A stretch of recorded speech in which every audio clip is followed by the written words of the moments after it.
অবশেষে ঘর থেকে বের হয়ে গেলাম, বিবাহ হওয়ার জন্য হাঁটতে হাঁটতে চলে গেলাম নৌকায়। নৌকায় এসে দেখে আমার অনেক সুন্দর লাগতেছে, নৌকার বিয়াত অনেক ভালো লাগে। আপনারা কে কে খেয়েছেন? তখন আমাদের নৌকা ছেড়ে দিয়েছে, তখন আমরা ভাবলাম জোহরের নামাজ তো পড়তে হবে, সামনে দেখা যাচ্ছে একটি মসজিদ আছে, তবু আমরা ওই মসজিদে নামাজ পড়ে নিলাম। আলহামদুলিল্লাহ আমরা আবার নৌকাতে চলে আসলাম, নৌকা ছেড়ে দিবে। আর তারপর আমি চলে গেলাম জামাইয়ের কাছে ছবি তুলবো। মা গিয়ে দিকে জামাই তো কাপড় খুলে বসে আছে, বললাম কাপড়টা লাগাও, তোমার সাথে আমি ছবি তুলবো।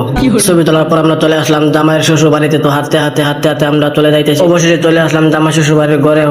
ঘরে এসে বসতে বসতে প্রায় আমাদের পেটে অনেক ভুক লেগে গেল। তো আমাদের মাঝে কেউ বলতেছে কোন সময় খাওয়ান দিবে, তখন আমরা চিন্তায় পড়ে গেলাম খাওয়ান দিবে কিনা।